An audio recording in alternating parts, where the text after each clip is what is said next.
Dhruva and Adhruva. What is Dhruva? That which is ever fixed, which is a certainty. That which undergoes no metamorphosis, no change, is called Dhruva.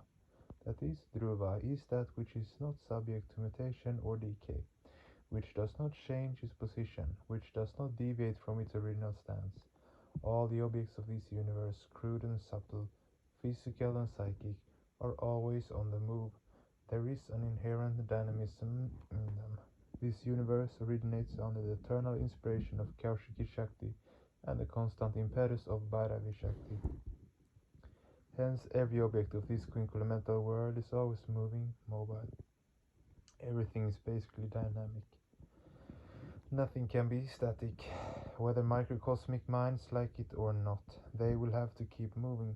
Mobility is a universal phenomenon, and for the entities that reside within the scope of time, place, and person, staticity means annihilation.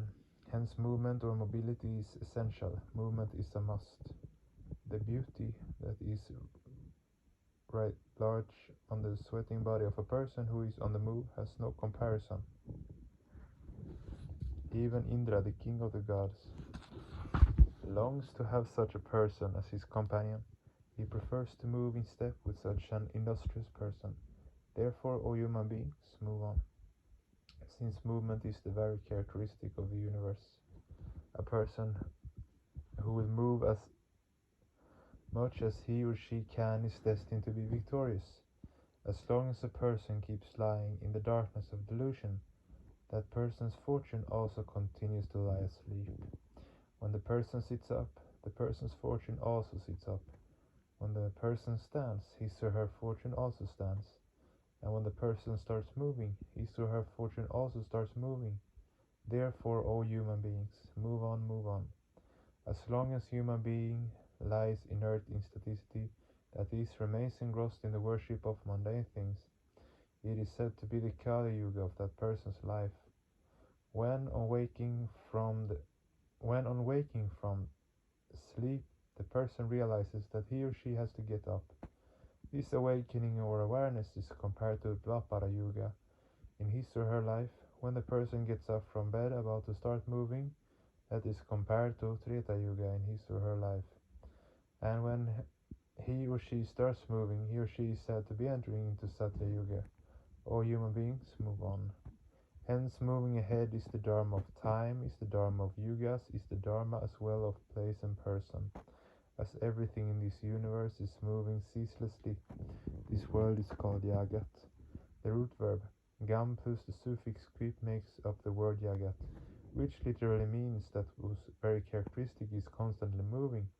A synonym is samsara, which is derived sam, sri, gain. Samsara also means that entity whose very characteristic is relentless or unceasing movement. As everything in this universe is always in a state of motion, nothing is Dhruva, everything is Adhruva. Even what we call the Dhruvatara pole star is not Dhruva, because it is not really fixed. Thus the entire creation is Adhruva. The only entity which is Dhruva is Parama Purusha, who is the creator of this dynamic creation. Whatever you witness in this universe is only the aspect of the creation, which is within the scope of time, place, and person. That is, within the three strands of relativity. The only entity which remains beyond time, place, and person is the impersonal entity Paramapurusha. Whichever way we look, we will see only the external dynamism of everything, and as we witness this external dynamism, we feel pleasure when we get something, we feel pain when we lose something. If we try to discover the ultimate reality hidden within the apparent reality, we shall feel neither the momentary pleasure or of gain in the mundane world, nor the sorrow of loss in the mundane world.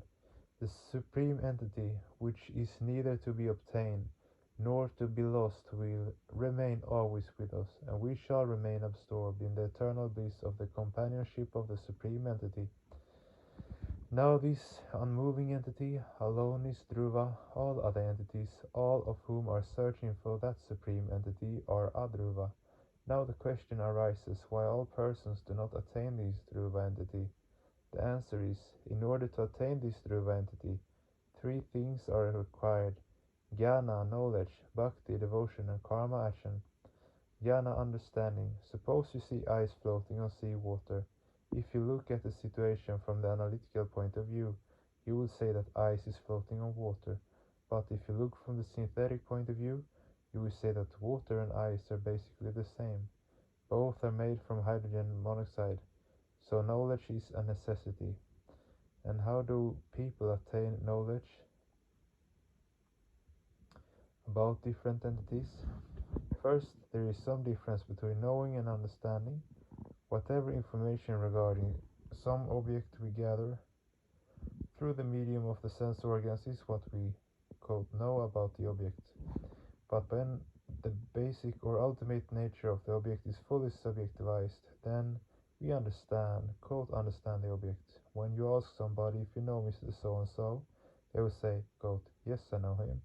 But it may not be so easy to understand Mr. So and so. To understand that man, one will have to enter into his mind.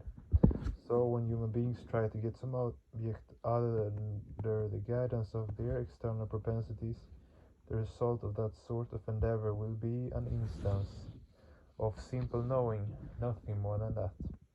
The sense organs will move in an external direction, and what they will sense in the external world will all be a dhruva. Now we know from above that if the indriyas, sensory and motor organs run after external mobile objectivities, it follows that they are running after a dhruva objects of the world. They will utterly fail to attain the dhruva satta, unchangeable entity, when you look at a big star. Since that star is a moving object, you will not get the unmoving supreme entity. You will get the moving star, but you will simply know it. You will not understand it. To know the dhruva, we have to merge the indriyas into the chitta objective mind. That is, the indriyas should move inwardly, not outwardly. Should be introverted, not extroverted, and in the process of introversion, all the faculties of the different indriyas will be merged in the chitta. Because if the indriyas move inwardly, they will find only one thing. If externalized, the indriyas will find the diversified world. But if internalized, the indriyas will find only chitta, no second entity. There are some people who have the mistaken notion that when the indriyas are internalized and directed towards the chitta, that may lead to the death of the indriyas, because the very nature of the indriyas is to associate with the outer world. This is a defective idea. True, the indriyas always need some kind of object. But if, for example, the eyes do not perceive a physical elephant in the outer world, they may visualize an internal elephant that is also a kind of object for them. So in any case, there is an object. When indriyas are engaged with an external object, they lose their own identity. For instance, when our eyes see an elephant in the external world, the tanmatras or inferential vibrations from the physical elephant strike the optical nerve, and as soon as the optical nerves become vibrated in this way, their original nature becomes lost to some extent. The vibration of the optical nerves become nothing but the reflected inferential vibrations coming from the elephant in the outer world. Likewise, when the indriyas are engaged with the objects of one's internal world, they become vibrated with the vibration of the internal objects. It can be compared to a railway engine being placed in the rear instead of in front. So the indriyas get merged in the chitta, and at the next step, the chitta becomes merged in the aham tattva, the I do feeling. Therefore, thereafter, the aham tattva will become merged in the maha tattva, or existential I feeling, and the maha tattva, the existential I, will merge in the atma, pure cognition. This is atma jnana, self-knowledge. In order to attain this self-knowledge, one is simply to divert the extroversial movement of the indriyas towards the inner world. Thus, when in the process of introversion all the faculties of the indriyas become pinnacle to the last point, the realm of the chitta begins. Similarly, all the faculties of the chitta will also get pinnacled or apexed. And that will be the last point of the chitta as it merges into the aham tattva. All the faculties of the aham tattva will reach their last point, and the maha tattva will begin. In the same way, the pinnacle Mahatattva, or I feeling, will reach its last point and merge in the Atma. The last point of the Mahatattva is called the Agriya Buddhi, pointed intellect. Through this pointed intellect, spiritual aspirants come in close proximity to Ishvara, the Supreme Entity as controller. That is, human beings attain Ishvara through their pointed intellect. Ishvara means the Dhruva Satta, the unchangeable entity.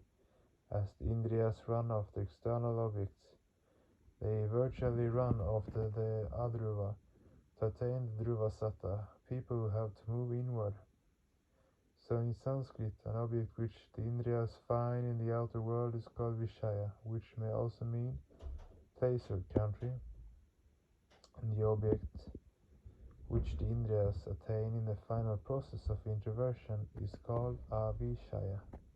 There is only one Avishaya, and that is Parama Purusha, that is Paramatma, the Dhruva Satta.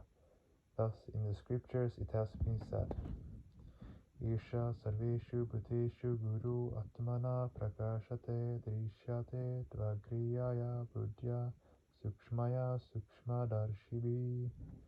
In all objects, the Supreme Entity lies covert.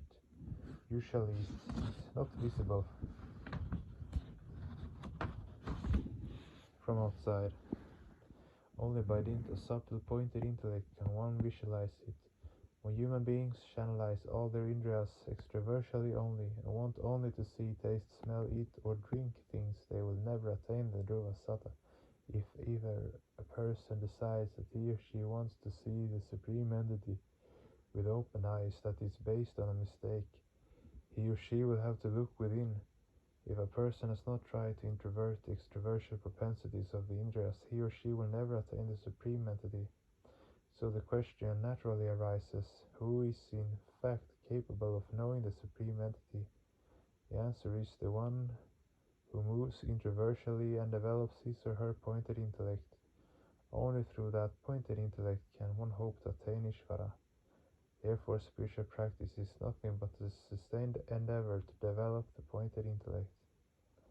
Those who are lacking in proper philosophical knowledge may think that once the extroversial tendency in life is curbed, human life may be difficult to live. This is also a defective notion. Even a certain ancient Rishi sages made some wrong statements which have caused harm to society. I will give you an example. There is a shloka in the Upanishads, Paranshi Kani Vyatrinat Swayambhushtasmat Paran Pashyati Nantaratman Kashidiraha Pratyagatmana Maikshad Avrita Shakshuramritatvamishan. It seems that the self-centered Lord has killed the extroversial Indriyas. They run after external objects, not the internal one. Only those wise persons who seek immortality withdraw their senses from external objects and realize the Supreme Entity lying covert within them. The shloka argues that Indriyas, as a general rule, have a natural tendency to move outwards, whereas to attain Ishvara, the Indriyas must move inwardly. From this it may appear that Svayambhu, the self-created Lord, Supreme Entity, does not at all like the Indriyas. That is, that in evolved human beings, the Indriyas should be annihilated. That this is what Svayambhu wants. But this is not true. The underlying spirit of the shloka is that the Indriyas should move inwardly, not outwardly, as I already explained.